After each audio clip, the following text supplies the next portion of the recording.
Capítol 127. Com la princesa conjurà a Tirant que li digués qui era la senyora que ell estimava tant. Digueu-me, Tirant, digué la princesa, així Déu us deixi obtenir el que desitgeu. Digueu-me qui és la senyora que tant mal us fa passar, perquè, si us puc ajudar en res, ho faré de molt bona voluntat, i estic impacient de saber-ho. Tirant es posa la mà a la maniga i tragué l'espill i digué: Senyora, la imatge que hi veureu em pot donar mort o vida. Mani-li la vostra altesa que tingui compassió de mi. Llavors va comprendre perfectament que per ella es feia la festa i s'admirà molt que on pogués requerir d'amors d'una dama sense parlar. Capítol 281. Lamentació que fa la princesa estant en els braços de Tirant. Amb mà tremolosa eixugaré els meus tristos ulls abans de dir-te res. Oh, quantes piadoses paraules t'he ofert i no et plau d'acceptar-les. Així, com Llucifer que va caure de l'altra cadira, jo no voldria que tu caiguessis en un error tan gran. Tirant, obre els ulls de l'enteniment a la gran desventura que t'espera i, adonant-te'n, deixa pas a la raó i desvia i refrena els apetits desitjosos. Perquè les lleis d'amor tenen major força que algunes altres. Capítol 435. Com Tirant vencé la batalla i per força d'armes entrà al castell. Monsenyor Tirant, reposeu-vos, senyor, i no vulgueu usar la vostra força bel·licosa, que les forces d'una delicada donzella no són suficients per a resistir semblant cavaller. No s'aconsegueixen amb força, sinó amb enginyosos afalacs i dolços enganys. Deixeu l'obstinació, senyor, no sereu cruel, no penseu que això sigui camp ni lliça d'infidels.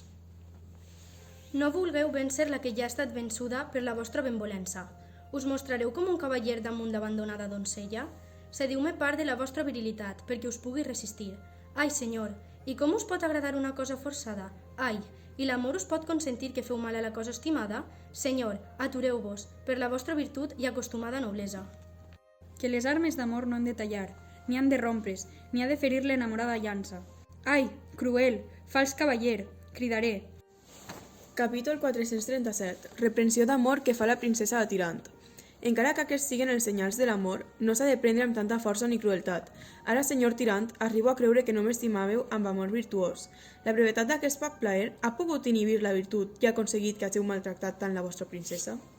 Si almenys haguéssiu esperat el dia de la solemne i ceremoniosa festa, hauríeu entrat lícitament als ports de la meva honesta castedat. Ni vos no heu actuat com a cavaller, ni jo no he estat reverenciada com a princesa. Per aquesta raó, em sento veritablement ofesa. Aquesta justificada ira, juntament amb la pèrdua per escampament dels meus carmes incestrados, han fet que la meva delicada persona hagi quedat tan debilitada per l'ofensa que crec que, vençuda, entraré a les nenes de Plutó, primer que vos, vencedor.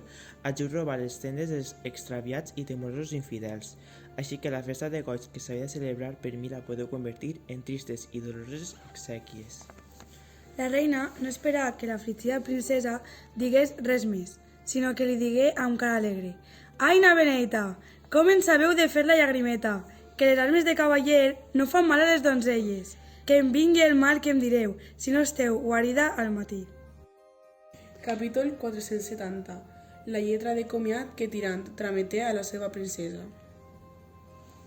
Com que la mort m'és tan propera que no em puc aturar més, no em queda res més per a completar el meu viatge sinó prendre de vos, senyora de preclara virtut, el meu darrer, trist i dolorós comiat. Si bé la fortuna no vol ni ha permès que jo, indigne i no mereixedor, hagi pogut arribar a vos, que éreu el premi dels meus treballs, la mort no em doldria tant si hagués acabat la meva vida trista i dolorosa en els vostres braços. I com que la meva fortuna no és consent de poder-vos parlar ni veure, a vos que crec que hauries estat remei i salvació per la meva vida, he decidit escriure-vos breument perquè l'amor ja no em vol concedir més prova. Al més que tingueu tota la certesa de la meva passió extrema i que he atès al terme final de la meva vida. No us puc dir més, que el dolor extrem que tinc no m'ho permet. Només us suplico i us demano la gràcia que tingueu per recomanar els meus parents i servidors. El vostre Tirant, que, besant-vos peus i mans, us encomana la seva ànima.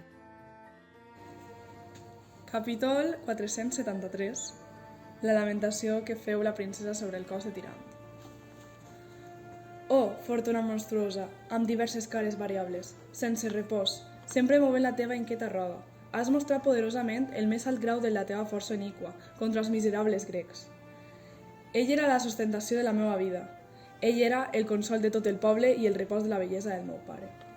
Oh, durs fats, cruels i miserables, com no heu permès que jo, amb les meues desaventurades mans, hagi pogut servir a aquest gloriós cavaller? Deixeu-me'l besar, moltes vegades per acontentar la meva ànima dolorida.